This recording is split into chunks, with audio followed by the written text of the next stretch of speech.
Aí eu pensei comigo, eu falei, pô, eu lutei tantos anos para chegar a isso, e hoje lutei tanto, vai ter que dar e vai ter que chegar em primeiro, porque...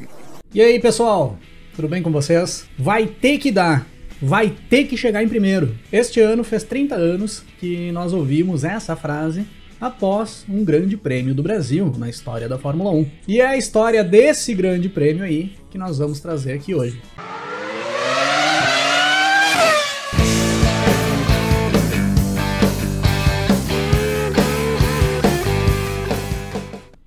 Vencer sempre é bom.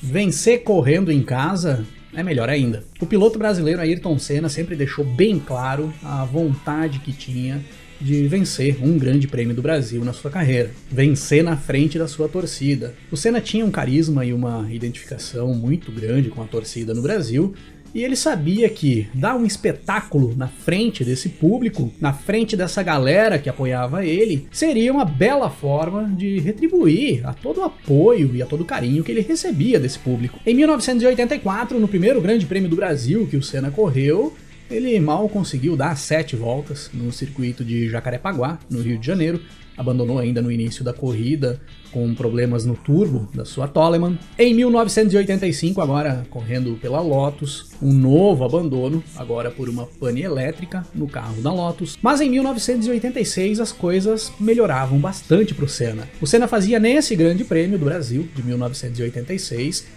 a sua primeira pole position na carreira em solo brasileiro, na frente da sua torcida. Acabaria fechando a corrida no final com uma boa segunda posição, cruzando a linha de chegada somente atrás do outro brasileiro, o Nelson Piquet, que venceu a corrida. Eu trouxe vídeo aqui pro canal há poucos dias contando a história dessa dobradinha. Se não conferiu ainda, confere lá, que tá muito bacana essa história. Em 1987, outro abandono, dessa vez com problemas no motor da Lotus. E em 1988, agora correndo pela McLaren, era muito grande a expectativa por uma vitória do Senna nesse Grande Prêmio do Brasil, em Jacarepaguá. O Senna fez a pole position, sendo 7 décimos de segundo mais rápido que o seu companheiro de equipe, o francês Alain Prost. Em teoria, era o único adversário que poderia tirar essa vitória do Senna nesse Grande Prêmio do Brasil. No warm-up, no treino antes da corrida, o Senna também andou muito bem, foi muito mais rápido que o Prost. Porém, as coisas se complicaram segundos antes de dar o sinal verde para a corrida iniciar. O Senna ergueu os braços ali naquele momento antes da largada, solicitando o adiamento da largada, pois tinha identificado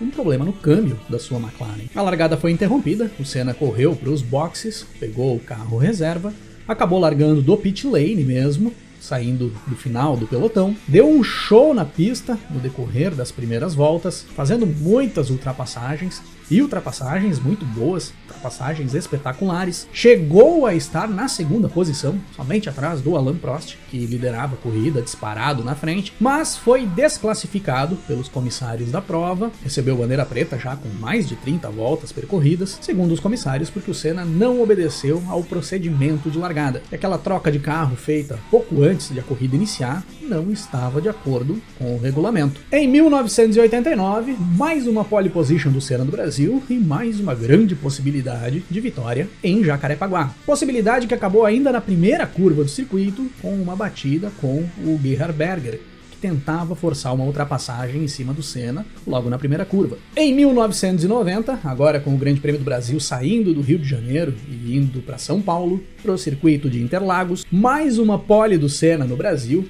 Ele já era o recordista de poles em grandes prêmios do Brasil ali naquele momento. Uma largada muito boa do Senna, um bom ritmo de corrida e a vitória praticamente certa. Vitória embaixo do braço, já após 40 voltas de corrida. E aí mais uma vez as coisas se complicavam por uma batida na pista. O Senna acabou sendo fechado pelo Satoru Nakajima quando tentava uma ultrapassagem em cima do japonês, que era retardatário. Teve a asa dianteira da sua McLaren avariada, precisou parar para fazer a troca da asa, perdeu muito tempo, acabou caindo para a terceira posição e mais uma vitória caía no colo do francês Alain Prost em grandes prêmios do Brasil. Parecia que quanto mais crescia a vontade e o ímpeto do Senna na busca por essa vitória no Brasil, por essa vitória na frente da sua torcida, mais as coisas se complicavam para o brasileiro. Mas a partir daí ficava muito claro na expressão do Senna de que não poderia passar do Grande Prêmio do Brasil de 1991. A vitória tinha que vir ali, tinha que dar um jeito de ganhar.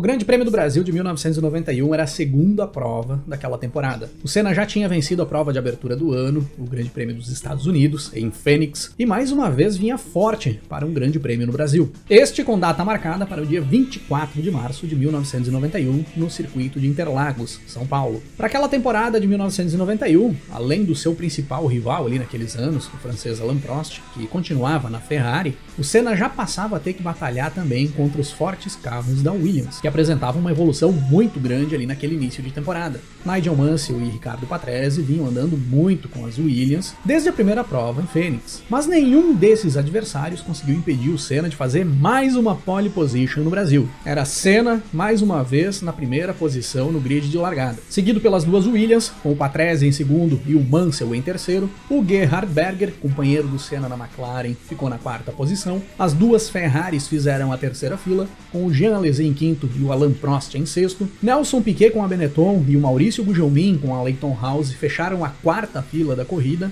na sétima e oitava posição. E o Roberto Pupo Moreno, um outro brasileiro que estava neste Grande Prêmio do Brasil de 91, classificou para largar na 14ª posição. O Moreno, que corria pela Benetton ali naquela temporada, era o companheiro de equipe do Nelson Piquet. Tempo muito instável em São Paulo naquele domingo, de 24 de março de 91.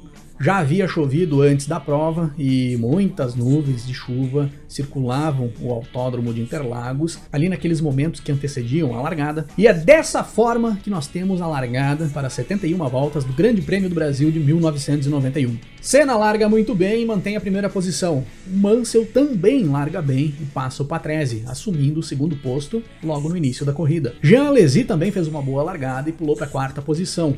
E o Nelson Piquet também subiu uma posição e foi para sexto colocado com a sua Benetton. Já impressionava nesse início de prova o desempenho que as Williams tinham na pista.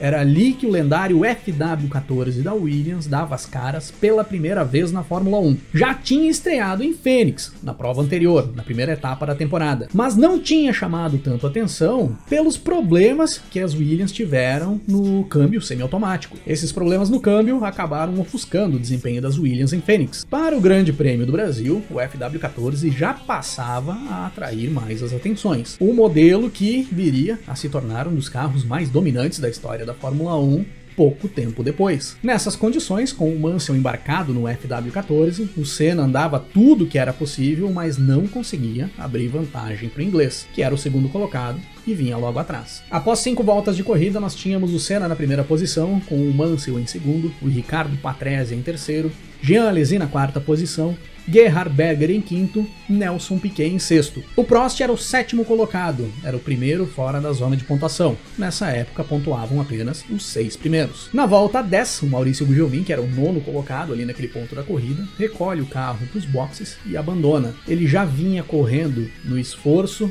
porque no warm-up, no treino da manhã, o extintor de incêndio do carro do Maurício Gugelmin, da Leyton House, explodiu dentro do cockpit e o Gugelmin sofreu várias queimaduras. Tentou correr no sacrifício, mas não suportou mais do que 10 voltas. A partir da volta 15 da corrida, o Mansell parte de vez para cima do Senna. Se aproxima muito, baixando a diferença para menos de 1 segundo e se mantendo por várias voltas muito próximo do Senna. A McLaren do Senna balançava bastante na pista, era muito mais instável do que a Williams do Mansell, que andava lisinha e muito rápida, e os dois vão brigando na pista por várias voltas, utilizando as ultrapassagens sobre os retardatários para ganhar vantagem um sobre o outro. É nessa mesma fase da corrida que o Alain Prost para e faz a sua troca de pneus. O primeiro ali do pessoal da frente do pelotão a fazer a troca de pneus na corrida. Nesse ritmo forte que o Senna e o Mansell vinham mantendo na pista, os dois iam se isolando na frente, deixando o Patrese, Alesi, Berger e o resto da turma bem para trás no decorrer da corrida. Ia ficando uma corrida particular entre os dois ali na frente, principalmente após a volta 20. Os dois abriam mais de 20 segundos para o segundo colocado, que era o Riccardo Patrese. Na volta 25, o inglês Nigel Mansell para e faz a sua troca de pneus. E faz um pit stop muito ruim. Engasgou o carro na hora de arrancar para sair dos boxes, não entrou marcha, perdeu mais de 15 segundos parado nos boxes para fazer essa troca de pneus. Na volta seguinte, o Senna para e faz a sua troca. E aí a McLaren trabalha bem, faz o pit stop com menos de 7 segundos. O Senna retorna ainda na primeira posição, logo à frente do Patrese, que ainda não tinha parado. O Mansell, com essa troca troca ruim acabou indo para a 4ª posição. Na volta 28, Berger e Patrese param para fazer as suas trocas também. E o Jean Alesi para logo em seguida. Chegando na volta 30, nós tínhamos o Senna em primeiro, com o Mansell já na 2ª posição e voando na pista. O Piquet em terceiro, tentando fazer uma estratégia diferente, sem parar para troca de pneus. O Patrese na 4ª posição, o Alain Prost em 5º e o Jean Alesi em 6º. Na volta 34, o Patrese passa o Piquet e assume a 3ª posição na corrida. Nesse ponto na corrida, o Senna tinha pouco mais de 6 segundos de vantagem para o Mansell, que tinha mais de 20 segundos de vantagem para o Patrese. Seguiam Senna e Mansell disparados na frente da corrida. Pouco antes das 40 voltas do Grande Prêmio do Brasil de 91, o Mansell baixava a diferença para o Senna para menos de 5 segundos. Enquanto o Senna ia fazendo voltas em torno de 1.21, o Mansell fazia 1.20 baixo. Ia se aproximando muito rápido do Senna, recuperando todo aquele tempo que ele tinha perdido no pit stop. Chegando na volta 45, a diferença era de 3 segundos. Era nítido que o Senna tinha problema com os pneus da sua McLaren, a aderência do carro na pista não era boa, escorregava demais, mas alguma coisa a mais ia implicando o desempenho do Senna ali naquele momento. A McLaren começava a apresentar ali, pouco depois da metade da corrida, problemas no câmbio. A 4ª marcha do carro do Senna começava a escapar com frequência, e o carro ia falhando quando aconteciam essas escapadas de marcha. O Senna precisava ficar corrigindo e colocando o carro de volta no ritmo da corrida o tempo todo. Passando da volta 45, o Berger faz a ultrapassagem em cima do Piquet e assume a 4ª posição. Piquet caía para a 5ª posição. E aí nós começamos a ver o Senna abrir vantagem sobre o Mansell. Mas não porque o Senna conseguia melhorar o ritmo, e sim porque o Mansell começava a perder desempenho. Já começava a se questionar se aqueles problemas de câmbio que a Williams tinha sofrido em Phoenix voltavam a assombrar as Williams no Brasil. Pouco antes da volta 50, o Piquet para e faz a sua troca de pneus.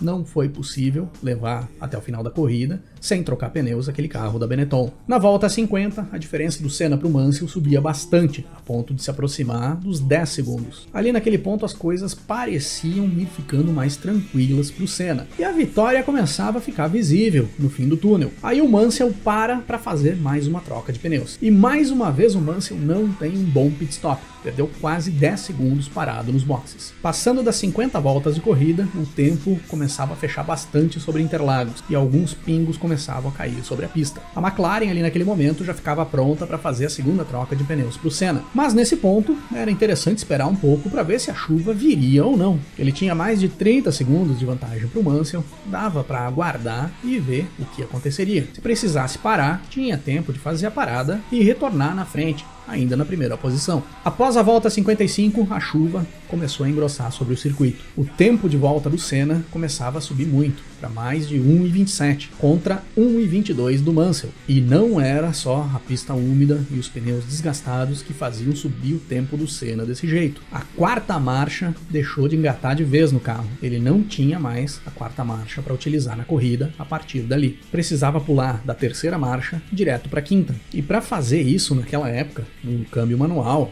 na alavanca, o piloto tinha que fazer um esforço muito grande para não deixar o motor morrer e para segurar o carro na pista quando entrava a 5ª marcha e o motor subia a rotação. Na volta 58, a vantagem do Senna para o Mansell, que tinha sido de 35 segundos após o segundo pit stop do inglês, já tinha caído para menos de 20 segundos. Se o Senna quisesse fazer a sua segunda parada a partir desse momento, já ficava impossível voltar à frente do Mansell. Ele já perderia a 1ª posição na corrida. Mas aí o Mansell resolveu dar uma bela rodada na pista, bem no estilo Nigel Mansell. Rodou e já encostou logo em seguida, abandonando a prova. E aí nós tínhamos pouco mais de 10 voltas para a corrida acabar. O Senna era líder com mais de 40 segundos de vantagem para o segundo colocado, o italiano Riccardo Patrese. A vitória estava garantida, só que não.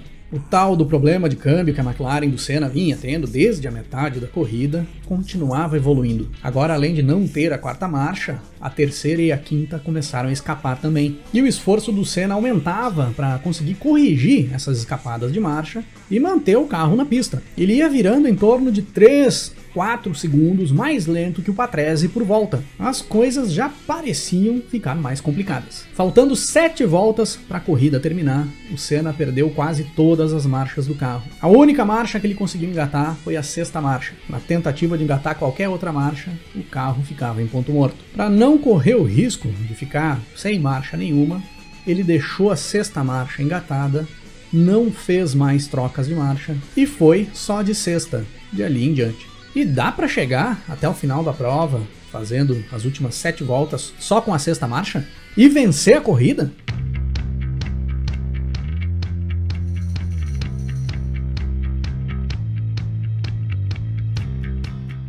Daqueles mais de 40 segundos de vantagem que o Senna tinha para o Patrese, quando faltavam menos de 10 voltas para o final da prova, ao chegarmos a 4 voltas para o final, era pouco mais de 5 segundos essa vantagem. Nessa levada, o Patrese passaria o Senna nas últimas 2 voltas, e passaria com facilidade. E aí chega um elemento que o Senna sabia usar bem para levar vantagem na pista: a chuva. Essa chuva, que acabou caindo sobre Interlagos nas últimas 2 voltas, para dar uma atrasada no Patrese, a melhora no tempo de volta que o Senna conseguiu ter nessas últimas voltas, que não se sabe de onde ele tirou. O Patrese vinha fazendo 1,23, 1,24, e o Senna conseguia fazer 1,25, às vezes até 1,24, o mesmo tempo do Patrese, só com a sexta marcha engatada no carro. E principalmente a vontade de vencer no Brasil, custe o que custar. Todos esses elementos levaram o Senna a cruzar a linha de chegada na primeira posição, completando as 71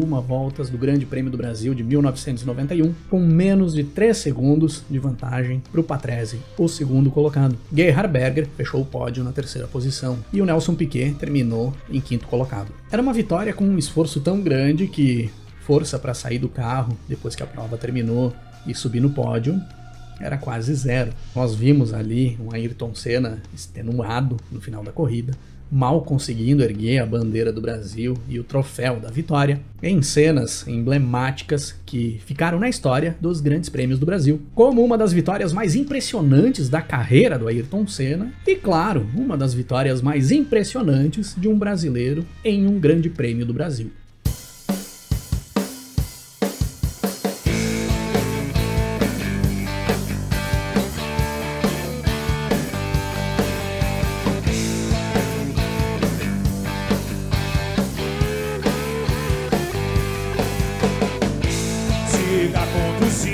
A sua história, em algum momento você vai passar pro percurso, alinha as curvas e pé no fundo.